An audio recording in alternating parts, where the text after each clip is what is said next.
Olá, eu sou o Judeu Ateu Eu sou o Estranho. e este é mais um Mangá ao Quadrado. Vamos lá. Vamos lá.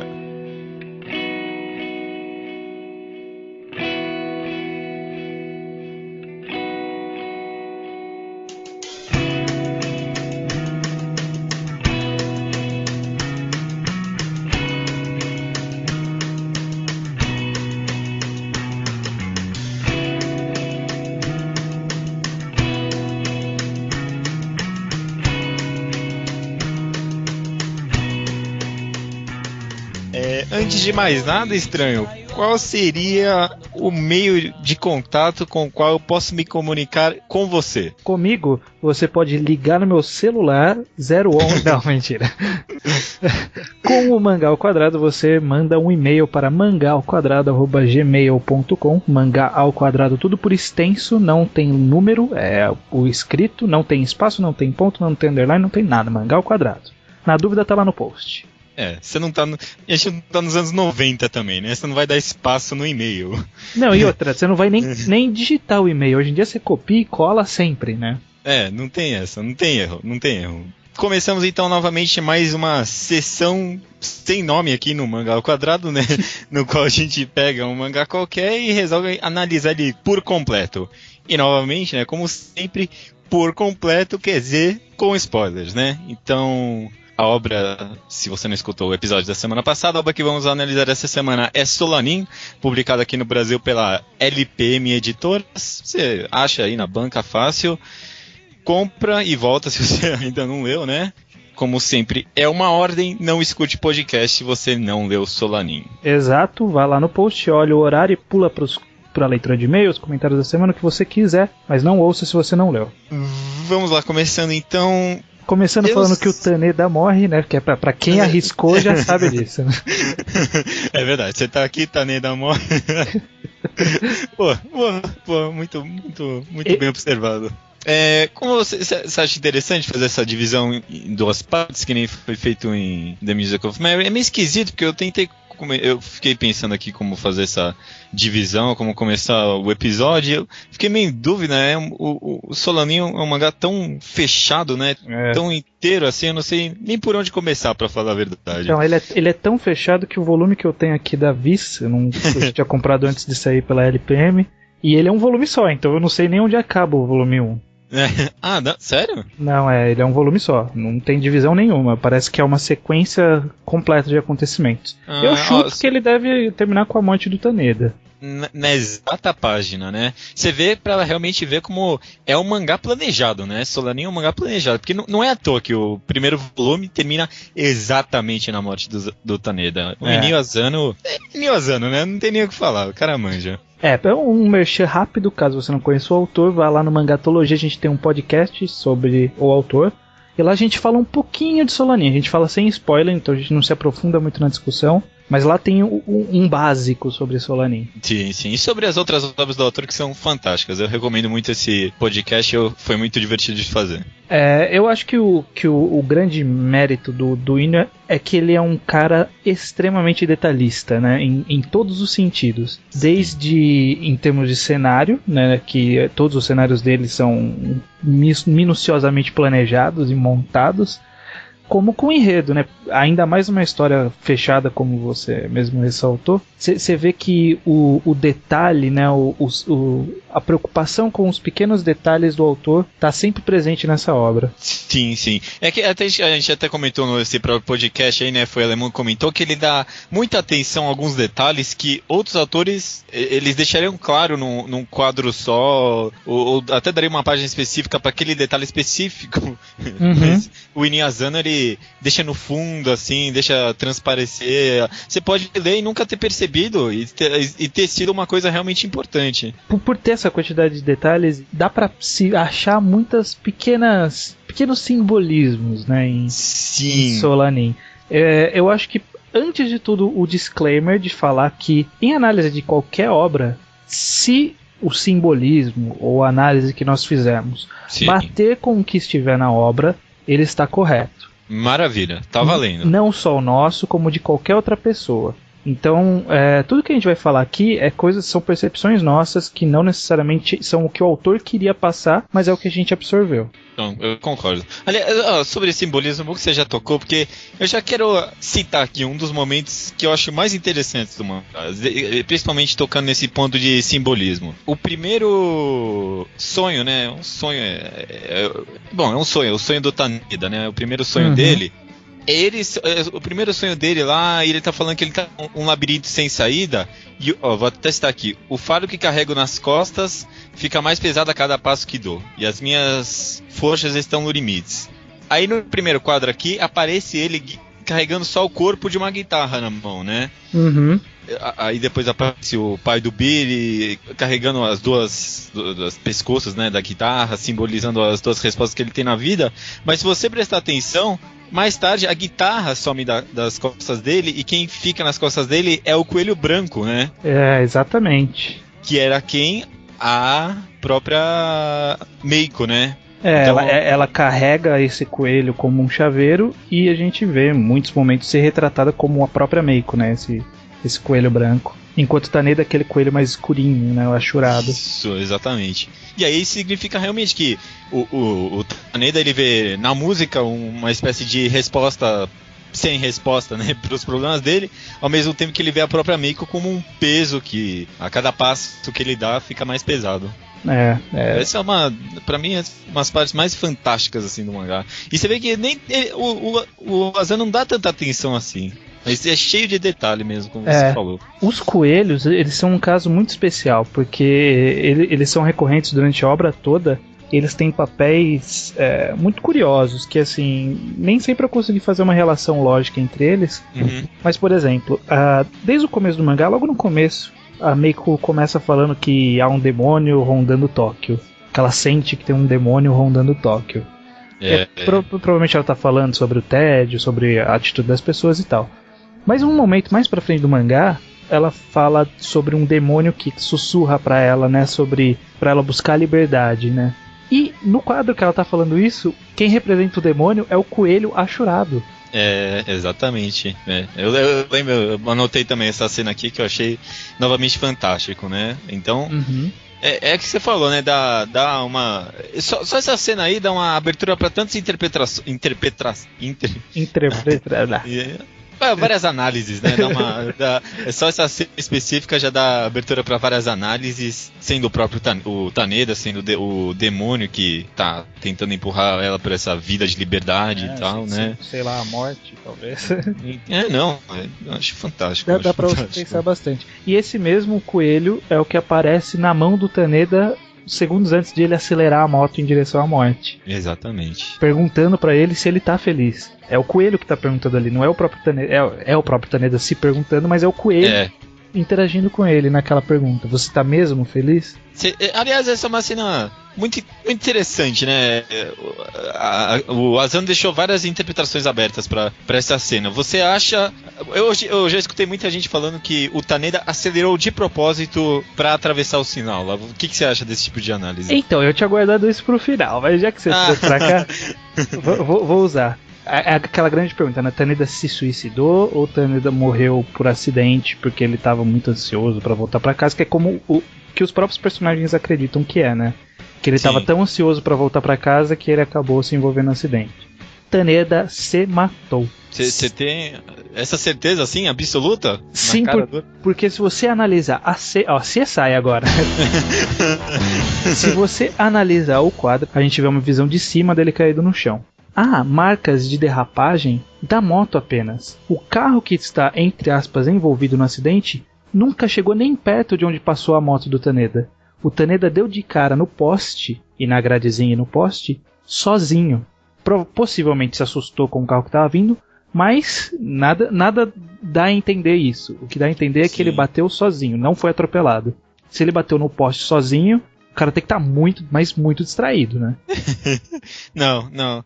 Você tem um ponto. Eu não sei, é interessante, porque eu não consigo enxergar assim exatamente como um suicídio, né? Não foi um suicídio planejado, foi mais instintivo assim mesmo, né? É aquela coisa de... ele queria, talvez não conscientemente, né, a morte. E a própria, você vê que a própria cena dele acelerando acontece antes do farol mudar pro vermelho, né? Então, dá indícios, eu concordo com você, eu concordo. Ou ele pode só ter visto o farol amarelo, e como todo mundo sabe, farol amarelo significa acelera pra caralho. Com certeza. Com certeza. Mas essa cena eu acho muito, muito emocionante mesmo, né? Não, é muito bem trabalhada, é muito bem trabalhada. Eu sou feliz, eu te pergunta 2 vezes, aí, mano, incrível, incrível. Isso já remete a uma outra questão, que um pouco antes da cena da morte, que é quando ele liga pra Meiko, eu acho que é um dos primeiros, talvez o primeiro momento carinhoso dele com a Meiko no mangá inteiro. Eles estão num ponto do relacionamento que eles não estão mais com aquela preocupação de eu te amo, né? De falar eu te amo. Sim. E aí quando ele vai falar, ele não consegue, né? E aí a gente só vai saber que pelo menos alguma vez na vida ele disse que amava ela num flashback mais pra frente. E eu acho que é interessante porque é até uma análise que a minha namorada fez, olha só. Ela, quando ela terminou de ler, que eu forcei ela a ler há muito tempo atrás, ela deu essa análise, dizendo que parece que Solanin dá a impressão que é uma vida depois do roteiro. E aí eu acrescento que parece que tivemos um shonen, um shoujo de romance que aconteceu quando eles estavam no colegial, quando eles estavam na faculdade. E que aí a história do shoujo, do shonen romântico acabou. E, tipo, normalmente acaba com um final feliz com os personagens juntos. O que acontece depois? Solanin, é isso que acontece. E não só isso, porque expande pra nossa vida. Que uma das coisas que faz muita gente se identificar com a obra, que é justamente o roteiro da própria vida. Porque normalmente todo mundo se planeja até a faculdade. Quando você termina a faculdade, você não tem mais nada planejado, não tem mais roteiro. Você terminou, entre aspas, todas as suas obrigações.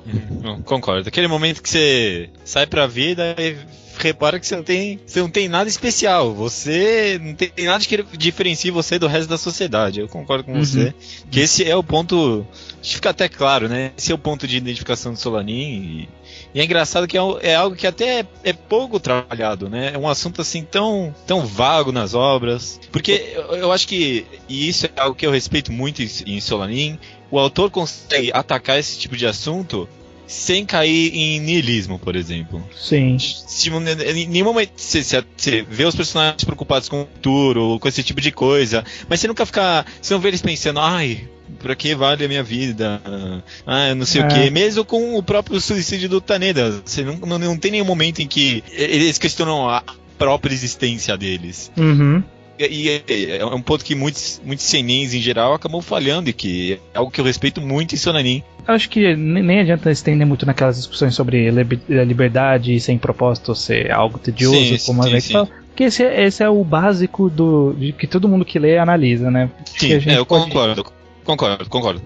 Uma coisa que eu percebo bastante entre a relação entre Meiko, Taneda e os seus amigos é que a Meiko, praticamente a obra inteira, ela apenas reage. Ela nunca toma uma atitude por conta própria em nenhum momento. Sim, é algo que eu notei bastante também. Por exemplo, o que fez ela encarar o Taneda?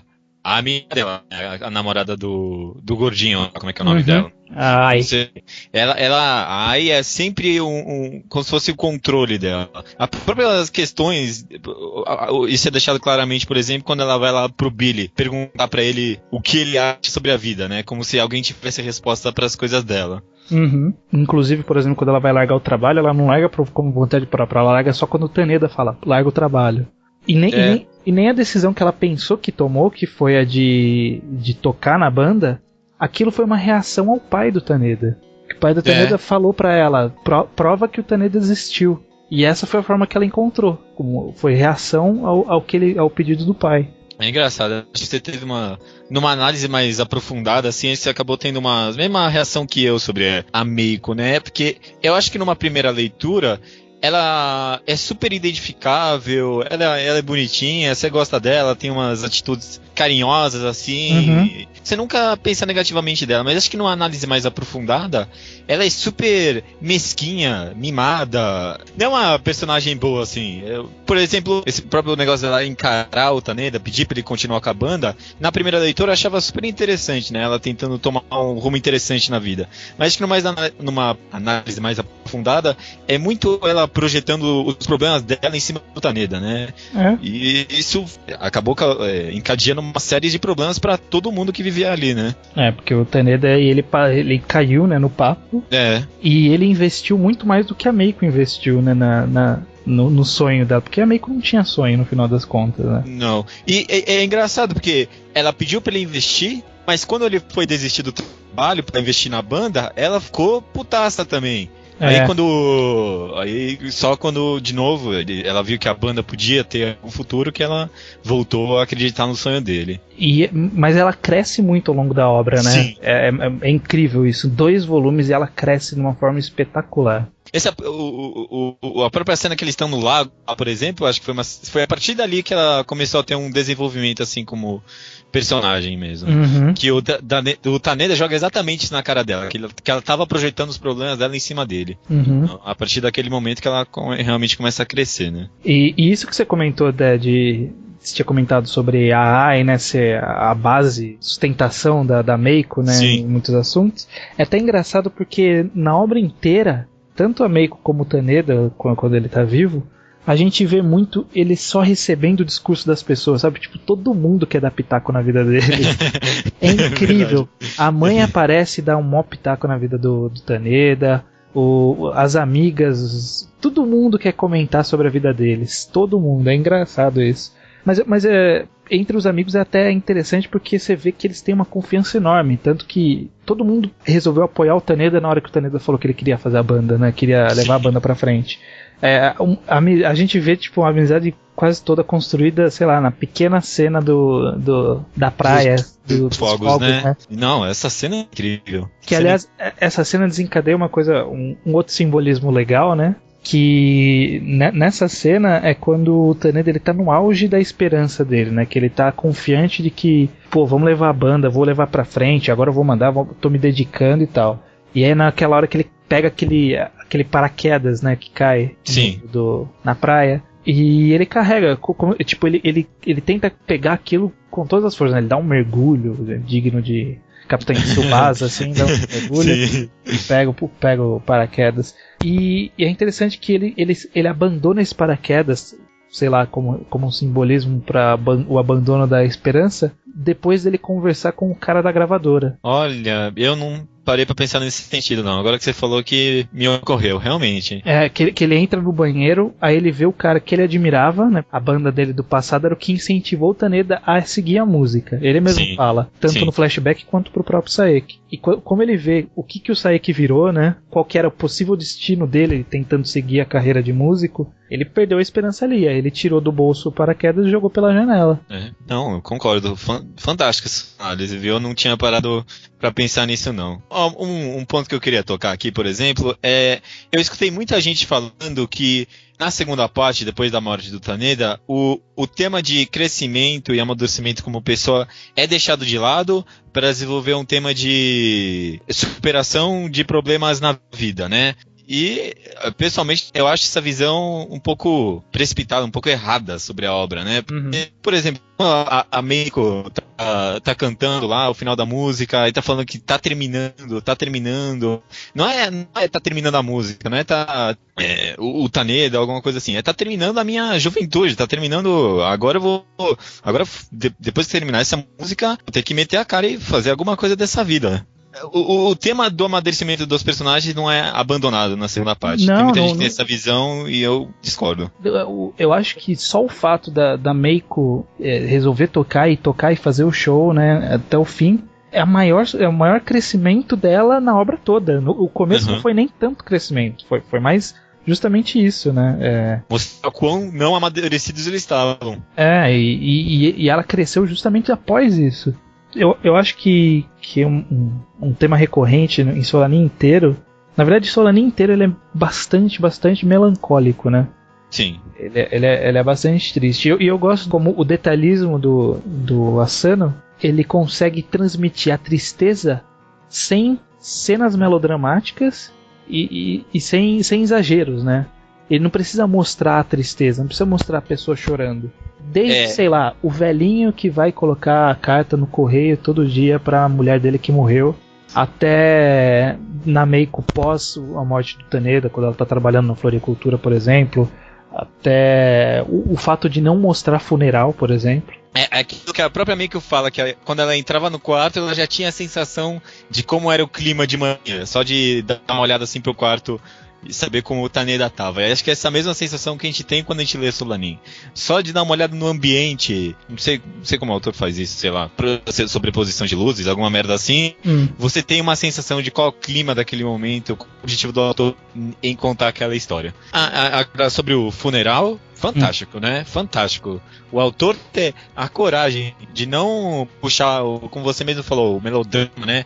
Pra todo mundo chorando em cima do caixão do Taneda, nem nada do tipo. A coragem do autor de conseguir pular um negócio desse pra realmente devolver a personagem, eu acho fantástico. Parabéns, eu bato palmas aqui pro Enil, porque foi a decisão correta e ficou fantástico, né? Ficou mesmo, foi ótimo ter esse salto no tempo necessário. Sim, porque você vê que, tipo, tudo bem, quando alguém próximo a você, algum conhecido falece, você realmente fica caído, mas você tem que tocar a sua vida. E naquele momento já passando 2 meses, e você vê a Meiko lá sorrindo, conversando com o cara na floricultura. Ela não vai ficar 2 meses ali parada, mesmo que seja o namorado dela que faleceu. Ela tem que tocar a vida de alguma forma. E isso é um toque de realismo, assim, muito, muito forte. Puxando um pouco mais para os simbolismos, pequenos simbolismos, eu só queria citá-los. Eu tenho mais uns 2, 3 aqui anotados. Não necessariamente simbolismo, mas talvez até pequenos detalhes do Inyo, que é só para dar uma expandida no que ele pode ter representado, não sei.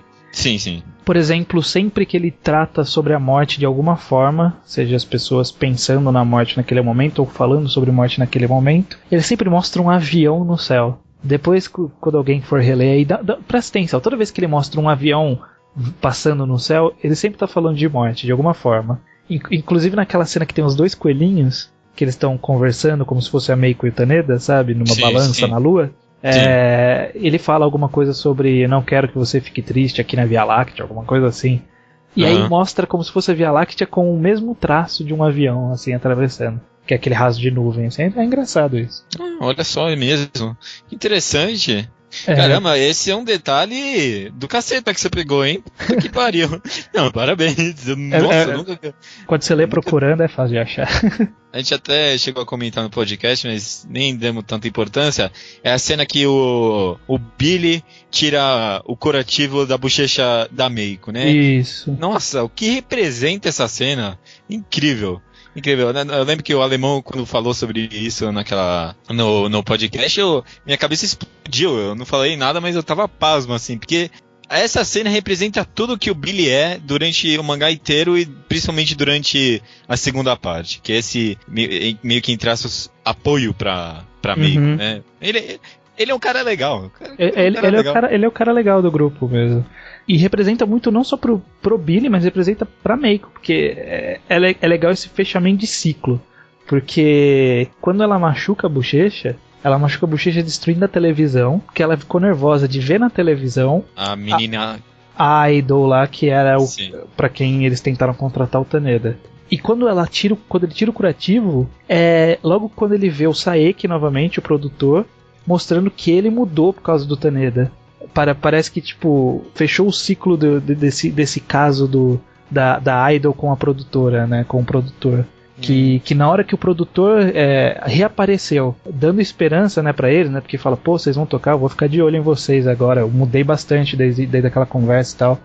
E aí nessa hora o Billy tira e fala assim, ó, você tá completamente curado. Nossa, bom, fechamento de ciclo, isso mesmo. E é exatamente na parte que eles vão tocar como banda, né? Um pouquinho antes deles tocarem como banda, que também fecha o ciclo desse negócio deles não terem conseguido ser uma banda. Sim. Muito válido, interessante. E minha pergunta é, quando a Meiko tá tocando violão na rua e aparece o menininho e fala pra ela tocar, e aí o menininho some quando a Ai aparece, aquele menininho era o Taneda? Você lembra desse menininho? Não, eu lembro, eu tô pensando aqui. Não parei pra pensar isso não. Até que lembra um pouquinho, né? Mas vamos analisar aqui. Cadê essa manhã? Ela tá com você? Tô aqui, já abri também. Não dá muito leque pra análise, né? Mas é uma visão válida, hein?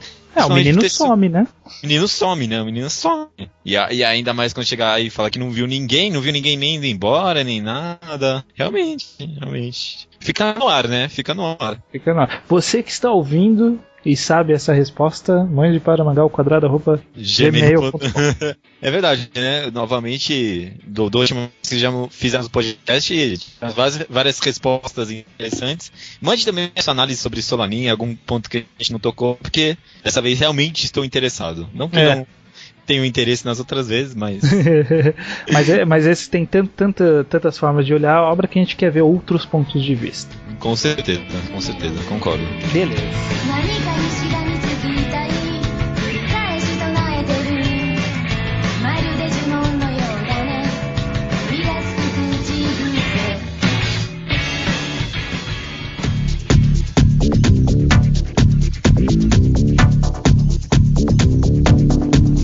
Vamos lá, leitura de e-mails do podcast número 10. Caramba, isso. 10. Nossa, dois dígitos. Vamos lá, quer começar chutando a porta? Quem enviou um e-mail muito interessante foi o Taka, do Vida de Colecionador, né?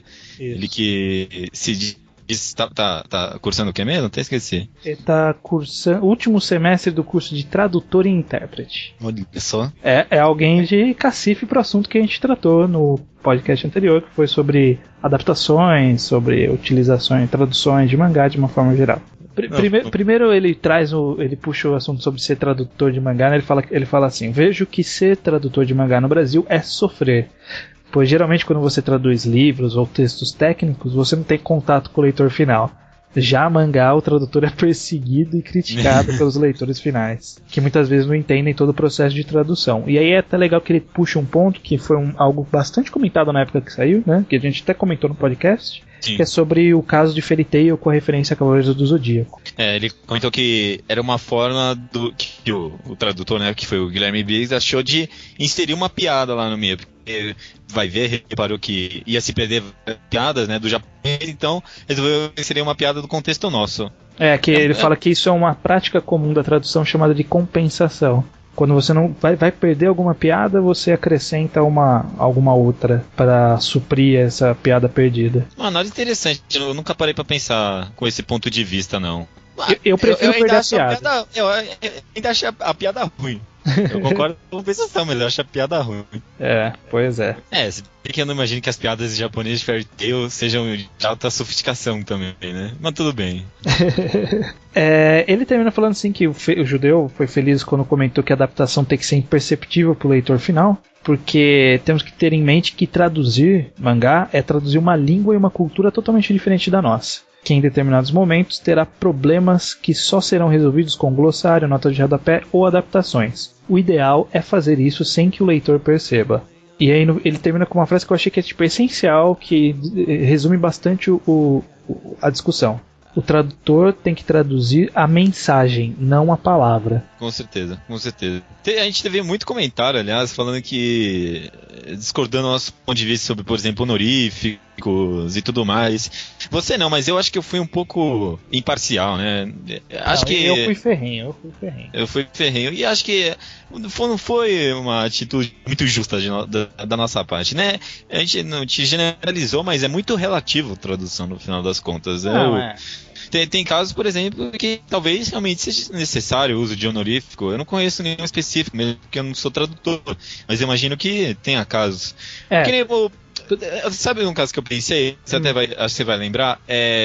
Bokurano. Eu lembro que foi um caso complicadíssimo. Eu imagino como os caras. Eu lembro que os caras fizeram uma gambiarra pra tentar explicar isso. Mas Bokurano, né? Acho que significa nosso, né? Ours, né?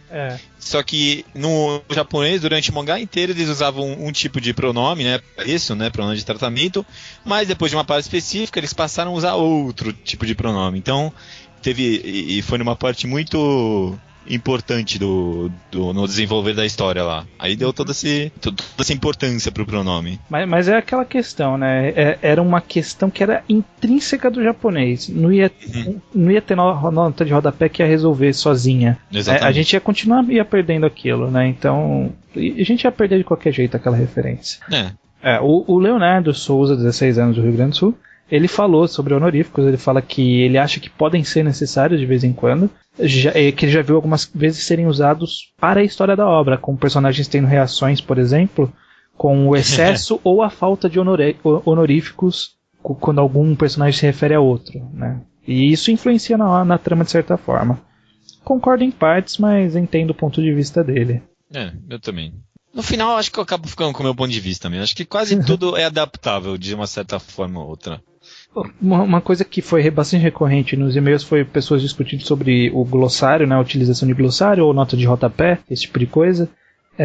Primeiro que o Gustavo Pessoa, 20 anos, de Recife, comentou que são dois aspectos que acabam sendo inversamente proporcionais, né, que é a fluidez da leitura e o entendimento da obra. Ou você entende muito a obra, só que aí precisa parar muito para aprender conceitos em japonês, por exemplo. Ou você tem uma leitura rápida, mas vai perder um pouco da obra aí. Sim. De certa forma é assim que funciona, né? Eu gosto bastante desse e-mail dele também. É aquele negócio, você vai ter que escolher quem você mais vai querer agradar, ou quem mais você vai querer atingir do seu público-alvo, né?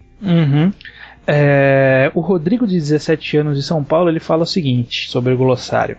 Acho o glossário da Panini muito bom para quem não conhece alguns termos de japonês. Sim, alguns são desnecessários em um volume avançado de um mangá, mas ainda acho uma melhor forma do que uma nota de rodapé gigantesca explicando a expressão. Aí ele cita que Rurouni Kenshin, que saiu no JBC muitos anos atrás, tinha uma nota de rodapé gigante. Mas eu particularmente acho que nem nota de rodapé e nem glossário não são muito bons, né? Eu concordo. Se for usa uma nota de rodapé, né? Porque aí você quebra menos o ritmo. E se é um negócio que dá pra explicar num glossário, então talvez você tenha que repensar isso. Talvez não seja uma explicação tão necessária assim. E aí eu gostei do e-mail do Henrique Jax, que ele fala uma opinião que eu concordei bastante em relação a glossário. Que fala sobre como se deve usar o glossário. Na opinião dele, o glossário não deve ser necessário para o entendimento da obra, e sim um extra para quem quiser se aprofundar mais na referência.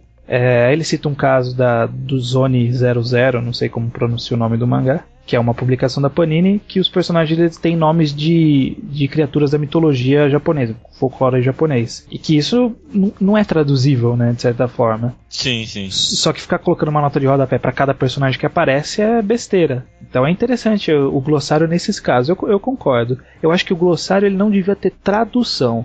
Ele devia ter explicação de referência. Ou talvez, que é uma coisa que eu vi em Abara, se eu não me engano, explicando pequenos trocadilhos do japonês que são importantes para o entendimento da obra, né? Que acho que no Abara eles falam, sei lá, Gaúna é escrito com os caracteres tal e tal, que representa tal coisa e tal coisa. E uma coisa que eu gostaria de tocar é, se o autor não se dá ao trabalho de explicar o que é aquilo num certo contexto, talvez você também não precise explicar. Por exemplo, comprei o mangá de One Piece, o mais recente. Aí tinha lá o ataque do Sanji, né? Que acho que é tudo em francês, alguma merda assim. Aí tinha lá nota de rodapé, o que significava o nome em francês. Só que o autor não se deu ao trabalho de explicar aquilo. Então, sei lá. Só um ponto aí que eu queria atacar. É isso. É isso. Jogado mesmo. Beleza. Eu acho que pra terminar os e-mails que eu separei aqui, o Ariel Lourenço Santos, ele fala de algumas palavras intraduzíveis, como o caso de saudade no português, ou Yankee para os japoneses, que tem uma conotação um pouco diferente de delinquente apenas, né? Sim. Mas aí ele cita, que é uma coisa que a gente esqueceu e concordo com ele, que a melhor adaptação já feita no mangá no Brasil foi Slamdunk. Então, eu queria entender mais um pouco sobre... Por quê? Por quê? Você leu Slamdunk pela Conrad? Sim, pela Conrad, menos o volume 31. Você viu alguma nota de rodapé? Você viu algum glossário? Verdade, né? Você sentiu falta de alguma coisa ser explicada? Não mesmo. Calma aí. É perfeito. E até os trocadilhos, sei lá, deve ter ser algum apelido em japonês que ele dá, os caras adaptaram pra Gori, gorila, funcionou, né, no português. Nossa, e nunca apareceu forçado nem nada, né? Nunca, sempre se encaixou. Um trocadilho forçado, alguma coisa assim. Nossa, realmente, parabéns. Goribola, né, quando tem aquele gorila. Ah, é verdade, né? Deve ter sido uma outra coisa em japonês. Pois é, e é imperceptível. Você tem a impressão que é aquilo que o Sakuragi fala. É imperceptível. Caramba, parabéns. Realmente. E por fim, o Ariel mesmo também, ele tá cobrando o judeu um vídeo sobre o seu bar mitzvah. Só pra constar, a pronúncia correta é bar mitzvah. Eu sempre pronuncio errado, né? Eu sempre pronuncio errado. Eu não... Não tem um vídeo? Não tem um vídeo? Não fiz bar mitzvah. Eu sou judeu ateu. já era ateu naquela época, não tinha mais essa. E os meus pais são demais, como eles não têm. Quando a gente viaja é irado, é 10. Mas o melhor é quando vamos pra baleia. Eu sou o Messias do baile.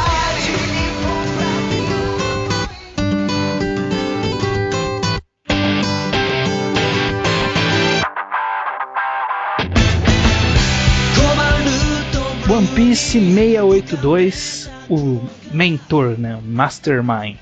Muito bom capítulo. Eu gostei bastante essa semana. Eu gostei. Resumindo rapidamente o capítulo, a gente viu o Dom Flamingo, né, dando ordens. A gente mostrou um pouco do núcleo dele. Mostrou a conclusão, uma pequena conclusão da parte dos Mugiwara que estão nas costas do Brown Bird, enfrentando o dragão, com o Kinemon e o Brook enfrentando o dragão, principalmente. Quanta coisa aconteceu nesse capítulo, né? Muito bom, né? Quanta coisa. Foi muita informação e bem colocada. Exato, essa é a sensação que eu tive. Às vezes eu tenho a sensação de que é muita informação, muita poluição e não dá pra entender nada. Esse capítulo, redondinho. Terminou o negócio com o Sanji lá, aí depois teve a apresentação do Dom Flamingo de novo, depois teve o guerra contra o dragão, um monte de coisa, muita coisa acontecer. Compara com o que aconteceu nessa semana com Bleach, por exemplo. Pois é. Vê o quanto avançou um enredo e quanto avançou o outro. E esse núcleo do Dom Flamingo, o que você achou? Eu achei interessante como o Oda construiu, né? Deu até um feeling de intertextualidade de Inio Asano nele, né? O Dom Flamingo conversando e fazendo a mulher se suicidar lá no fundo. Pesado até. Gostei bastante. Acho que ela não chegou a se suicidar porque parece que ela é alguma capanga dele. Mas eu não sei, eu não entendi muito bem o que tava rolando ali. Por que ela tava fazendo aquilo? Então, ele controla as pessoas, né? Será que é porque ela tava saindo do controle dele? Alguma coisa assim? Ele tá até com a mãozinha lá, numa posição... Parece que ele tá controlando. Não, mas pelo que eles falaram, assim, pelo contexto das conversas, parecia que ela era uma subordinada já dele. Sim, pensei a mesma coisa. Mas não sei. Eu acho que vai explicar, deve ser algum problema, desvio de personalidade da mulher. Pode ser.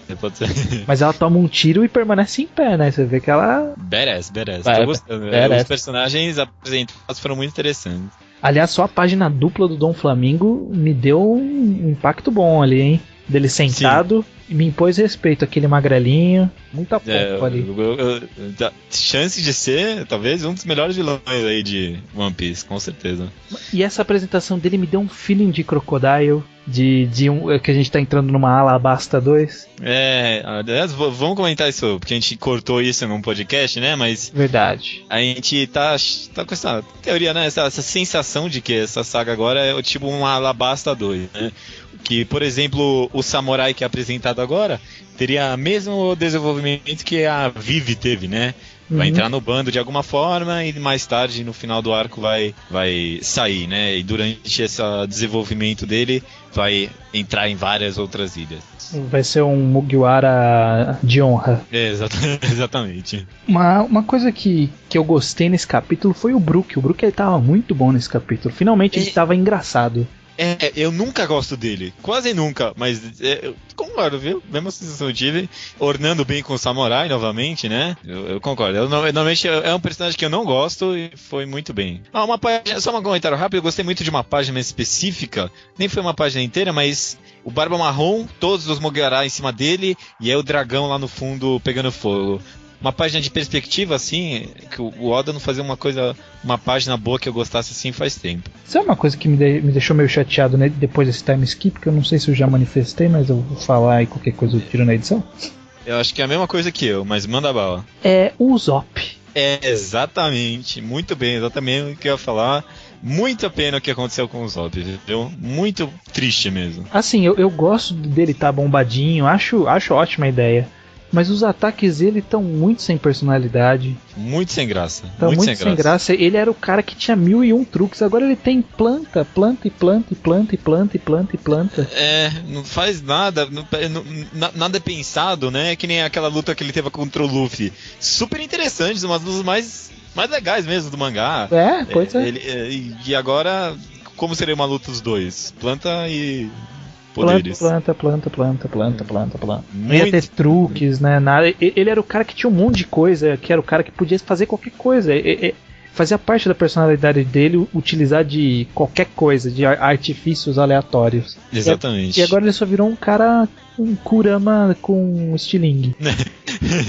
Não, é isso mesmo. Muito pena que aconteceu com ele. E o Oda não tá com clima de que vai mudar isso não, viu? Vamos ter que esperar, né? Mas eu não tô gostando muito não, Oda. Kishimoto, você que ouve a gente, dá um toque nele aí. Dá um toque no Oda aí, por favor. Mudar isso aí, porque não tô gostando também. Também não. E porra, uma hora essas sementes vão acabar também, né? De onde é que ele tá tirando essas merdas aí? Cara, vai saber. Crazy, crazy rainbow star 無謀な衝動はブザー瞳に映った悲しいリアルを壊せ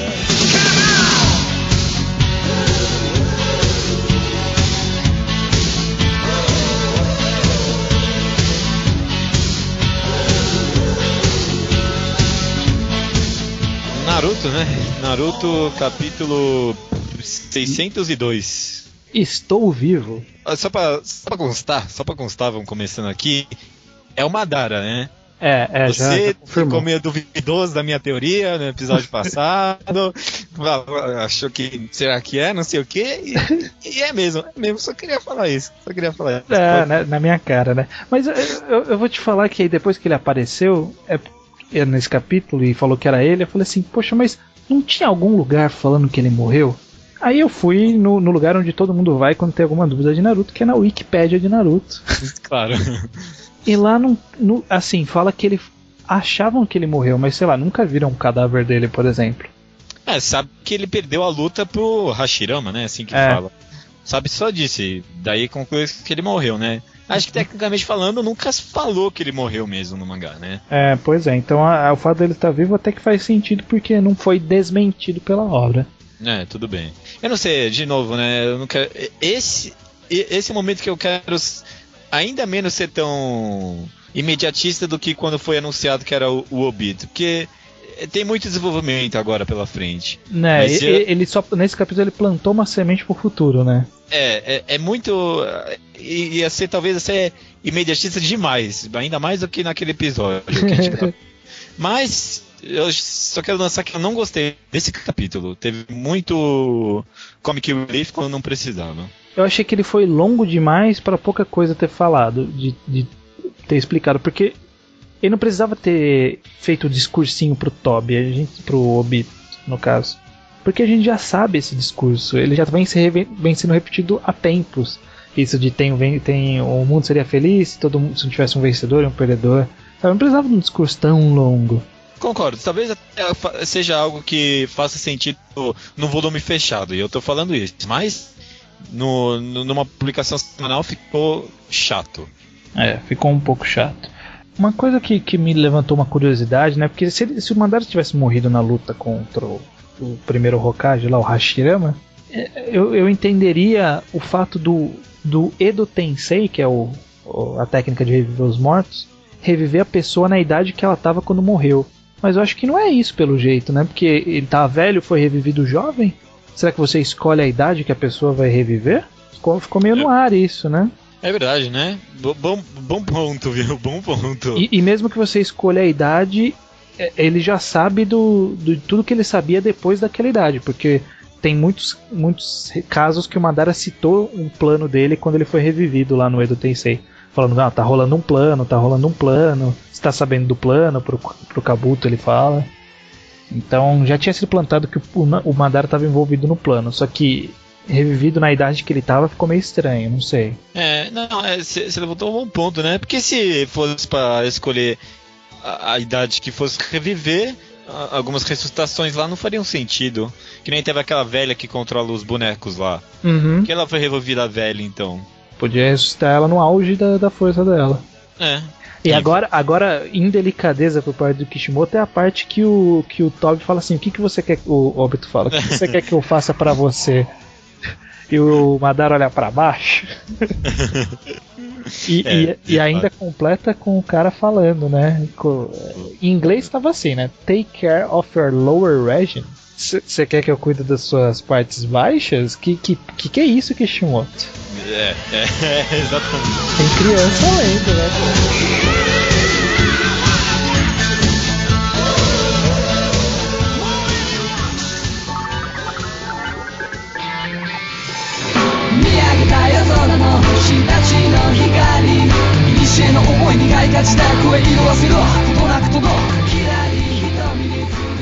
Toriko, capítulo 204, um novo método de cozinhar, sei lá. Nesse capítulo tivemos o Komatsu brilhando, voltando a brilhar, desenvolvendo a receita, ao longo do capítulo desenvolvendo a receita simplista do antídoto.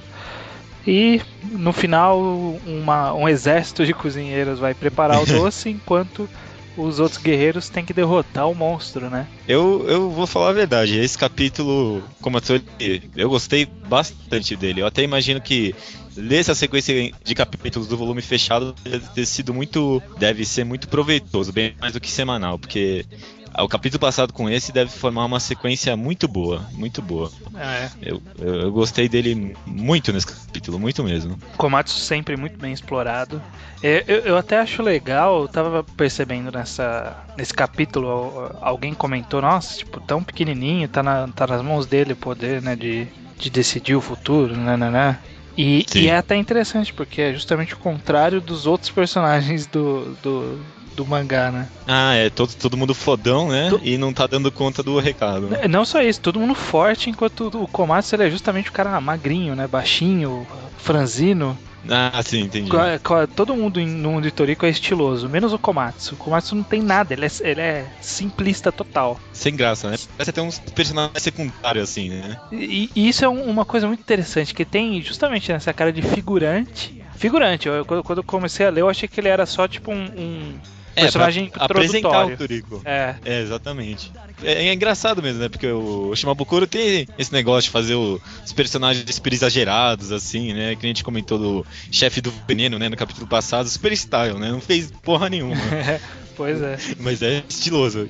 E o Komatsu, realmente, nunca parei pra pensar nesse sentido. Talvez justamente o Komatsu seja esse cara mais comum pra ser os nossos olhos no mundo de Toriko, né? Porque através dele que a gente conhece muita coisa, né? A transição, aliás, né, a transição dele sucedendo, né, conseguindo fazer o remédio pra cena do Toriko, deitadão lá, Jesus Cristo, todo sangrando, foi muito fantástico. Muito boa, né? Muito boa. Que vontade de levantar aqui da cadeira e bater palma pra ver essa cena, porque, mano... Porque ele mandou num clima tão de esperança, né, pro depois, Toriko, aí a gente vira a página e vê o cara lá destruidaço. É um tipo de efeito difícil de causar lendo um mangá. Por exemplo, é mais fácil conseguir fazer isso em um anime porque você não tem que ir para as páginas, né? Tudo bem que a gente tá lendo na internet, então perde um pouco disso. Mas mesmo assim, foi difícil causar no mangá e ele conseguiu com maestria, viu? Melhor capítulo da semana, com certeza. Eu acho que... Tô fazendo um chute, mas eu não sei como é a disposição dos capítulos no volume fechado. Mas eu imagino que a página do Toriko, ela não tá lado a lado com a página do Komatsu, sabe? Na mesma abertura. Sim, deve estar na sim. seguinte. Com certeza. Eu imagino que deve ter sido planejado pra isso. Não, eu concordo. Eu tenho certeza disso, tenho certeza. E achei legal trazer um pouco a gente de volta pra realidade, que os monstros de nível 200, 300 não são nem um pouco fácil, né? Porque a gente tava naquela tipo, foda-se o número, né? Não se representa nada. Não, o monstro é foda. Não, é verdade, resgatou muita coisa esse capítulo. Nossa, foi um capítulo muito bom mesmo. Puta que pariu. E na hora que eles estavam convocando todos os mestres para os chefes, né? Tem uma página lá que tem a Chun-Li lá no meio, cara. Eu vi isso aí também. Por quê, né? Por quê? Shimabukuro, ele faz uns personagens interessantes, mas ele é meio difícil no character design, né? Tem muita coisa que ele repete. E eu achei até engraçado que nessa mesma página que tem essa Chun-Li, tem uma personagem super estilosa. Só que ela é muito figurante. Ela tá lá no fundo, ela tá com uma faca, assim, toda numa pose. E tipo, ninguém nunca vai lembrar dela o resto da vida. Um monte disso, quando eu lembro que eu tinha visto um monte de legal aqueles, sei lá, os motoboys lá de Toriko, né? Tinha um monte lá e tinha um monte estiloso também. Caramba, ele faz um monte disso, né? Todo mundo é estiloso, né? Menos o Komatsu. Menos o Komatsu. Mas olha, uma coisa que a gente não pode deixar de comentar o Komatsu, ele não foi só tão foda a ponto de conseguir fazer receita, como ele gastou 5 minutos melhorando o sabor. Não, quando eu li isso, eu falei, puta que pariu, é outro nível agora. Foi muito bom mesmo. E o Taira imitando de novo, né? Não, cara, personagem favorito, não tem jeito. Apareceu no telão, ensinou acupuntura pro mundo. Inteiro, né? Pro mundo inteiro. Vocês vão ensinar um pouco de acupuntura aqui pra vocês, 5 minutinhos. Isso é até uma coisa engraçada no mundo de Toriko, né? Tipo, é um grande país, tipo, tudo parece que tem um governo só, sabe? Não tem divisões, parece que tipo, todo mundo tem acesso às mesmas coisas, sabe? E parece que é um mundo menor do que eu tinha em mente, né? Tipo, parece que todo mundo fica meio perto, sei lá, né? Porque conseguiu entregar todo mundo pra todos os lugares do caralho 4 lá em 2 horas. Então é um negócio meio bem fechado. Achei interessante. Eles dizem, inclusive, né, que ele é bem menor em relação ao Gourmet World, por exemplo. Sim, exatamente. Então deve ser essa a ideia.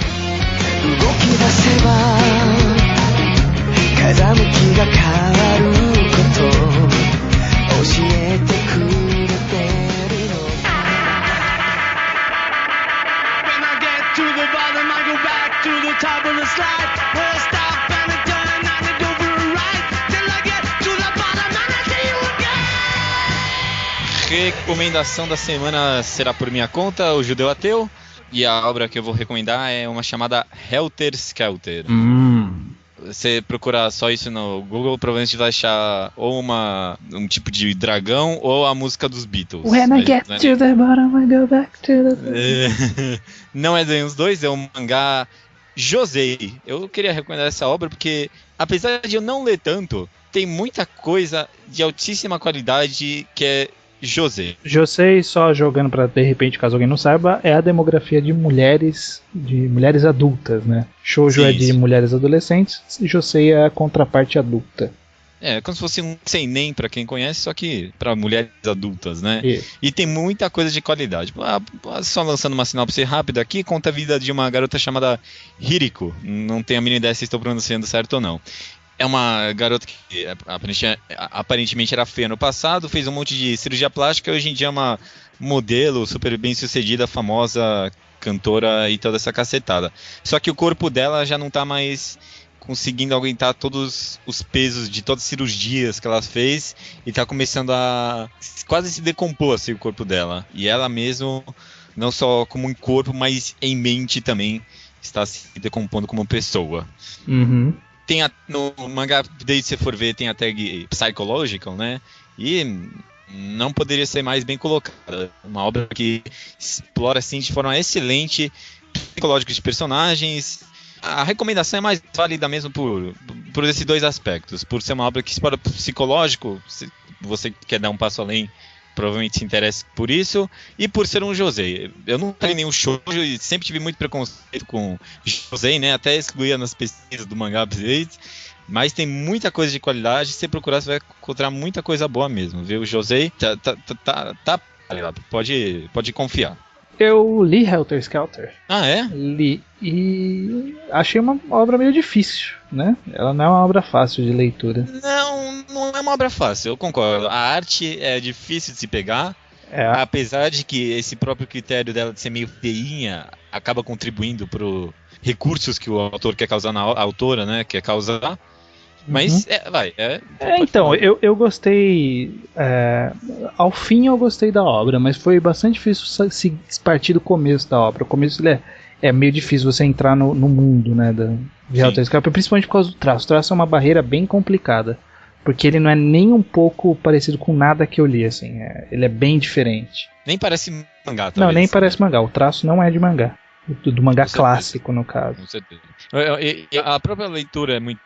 Eu concordo, é uma leitura difícil. É um volume que parece 6. Parece 6 volumes num só. Não, ao final da obra, você vê que houve uma discussão muito legal, né, ao longo da obra toda sobre vários assuntos. Se você superar essa barreira de preconceito inicial com o traço, nem mesmo preconceito, dificuldade mesmo de se identificar com o traço. É difícil. Há várias discussões interessantes lá dentro, né, sobre a beleza ser importante, sobre as aparências, enfim. E vai além também, vai muito sobre além. a própria quesito de vida, niilismo, um monte de coisa fantástica a obra, fantástica. Eu recomendo. Tenta.